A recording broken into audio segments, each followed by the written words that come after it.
कहते हैं बिन पानी सब सून, पानी बिना कुछ भी नहीं। वाकई पानी और हवा के बिना सब ऐशो आराम शून्य है। और ऐसे में पानी बचाने के लिए केंद्र की मोदी सरकार ने कई अभियान की शुरुआत की है। पर वहीं 13 अक्टूबर को गुजरात के सूरत में जन भागीदारी से जल संचयन के अंतर्गत जन आंदोलन अभियान को लेकर बड़ा कार्यक्रम आयोजित होने जा रहा है। प्रधानमंत्री नरेंद्र मोदी के मार्गदर्शन में देश भर में जल शक्ति मंत्रालय महाअभियान चल रहा है और ऐसे में भाजपा के प्रदेश अध्यक्ष और केंद्रीय जल शक्ति मंत्री CR Patil, that means union जल शक्ति मिनिस्टर CR पाटिल की उपस्थिति में ये कार्यक्रम होगा। और इस कार्यक्रम में गुजरात के मुख्यमंत्री भूपेंद्र भाई पटेल भी शिरकत करने वाले हैं। बता दें कि सूरत में होने वाले इस कार्यक्रम में मध्य प्रदेश के मुख्यमंत्री डॉक्टर मोहन यादव और राजस्थान के मुख्यमंत्री भजनलाल शर्मा भी मौजूद रहेंगे। इसके अलावा बिहार के उप मुख्यमंत्री सम्राट चौधरी भी विशेष मेहमान के तौर पर शिरकत करने वाले हैं। इसके साथ ही इस कार्यक्रम में बीजेपी के कई वरिष्ठ नेता शिरकत करने वाले हैं और कार्यक्रम को लेकर तैयारियां अंतिम चरण में हैं।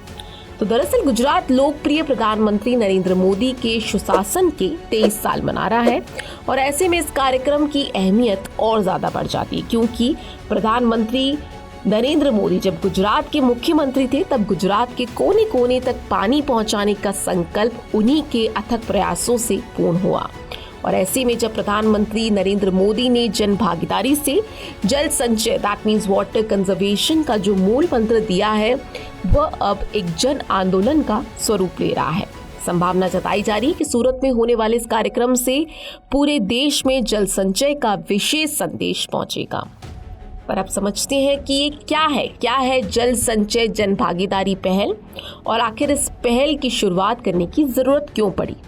तो प्रधानमंत्री नरेंद्र मोदी ने सूरत से जल संचय भागीदारी पहल की शुरुआत की है और जल संरक्षण पर केंद्रित इस पहल का लक्ष्य गुजरात में करीब 24,800 वर्षा जल संचयन संरचनाओं का निर्माण करना है। ये पहल समग्र समाज और समग्र सरकार दृष्टिकोण पर आधारित है।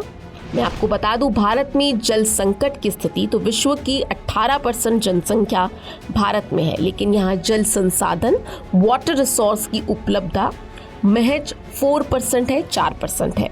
700 में से 256 जिलों में भूजल का स्तर गंभीर या अत्यधिक दोहन ओवर एक्सप्लॉइटेड है। और इससे आपको समझ आ रहा होगा कि भारत की जल संकट को लेकर स्थिति क्या है। तो इसलिए ऐसी योजनाओं का होना हमारे देश के लिए बहुत ज़रूरी हो जाता है।